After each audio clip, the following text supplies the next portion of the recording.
মোহাম্মদ আজিজুর রহমান খান, বীর প্রতীক ইবি। 1983 সালে 10 June Bangladesh military academy হতে অষ্টম বিএমএ দীর্ঘমেয়াদী কোর্সের সাথে কমিশন লাভ করেন। তিনি 4 ই বেঙ্গল ইউনিটের ডি কোম্পানির অধিনায়ক হিসেবে কর্মরত ছিলেন।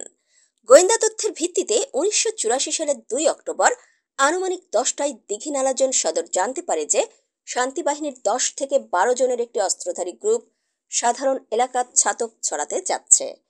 পরিস্থিতি পর্যালোচনা করে জোন অধিনায়ক দীঘিনালা জোন হতে লেফটেন্যান্ট মোহাম্মদ নূরে আজাদের নেতৃত্বে একটি পেট্রোল বের করেন এবং বরাদম আর্মি ক্যাম্প হতে অপর একটি পেট্রোল লেফটেন্যান্ট মোহাম্মদ আজিজুর রহমান খানের নেতৃত্বে বের হয়।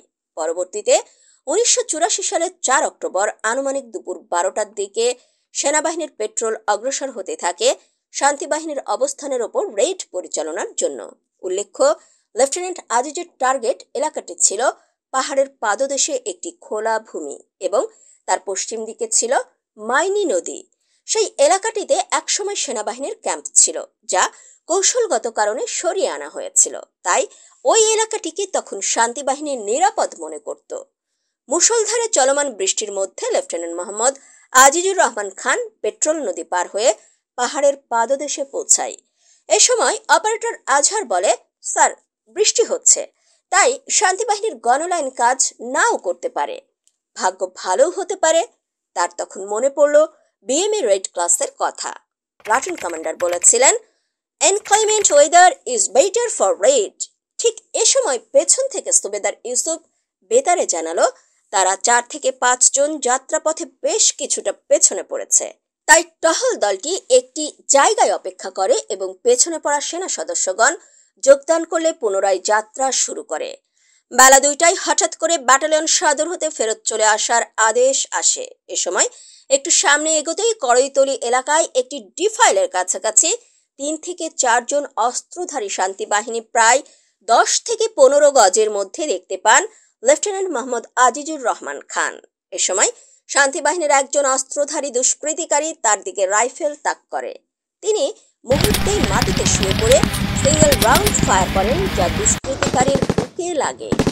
এ সময় অন্যান্য দুষ্কৃতিকারীরা ডিফাইলের অপর পার হতে জাম্প করে সামনে আসতে গিয়ে পড়ে যায়। তিনি তৎক্ষণাৎ সাব মেশিন গানের SMG চেঞ্জ লিভার পরিবর্তন করে ব্রাস্ট ফায়ার করেন। এতে 2 জন ঘায়েল হয় এবং 1 জন জঙ্গলে পালিয়ে যায়। লেফটেন্যান্ট আজিজ তখন তার পিছু ধাওয়া করে, কিন্তু কোনোভাবেই তাকে খুঁজে পাওয়া যাচ্ছিল না। হঠাৎ তিনি মাটিতে রক্তের দাগ দেখে 100 গজ এগিয়ে গেলে দেখতে পান 3য় জন আহত অবস্থায় পড়ে আছে।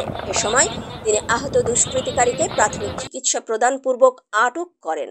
তার দৃঢ় নেতৃত্বে উক্ত অপারেশনে 2 জন শান্তিবাহিনী ঘায়েল হয় এবং 1 জন আহত হয়।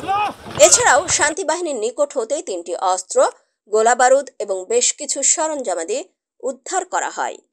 পরবর্তীতে 1986 সালের 30 নভেম্বর তৎকালীন মহামান্য রাষ্ট্রপতি লেফটেন্যান্ট মোহাম্মদ আজিজুর রহমান খানকে বীর প্রতীক খেতাবে ভূষিত করেন।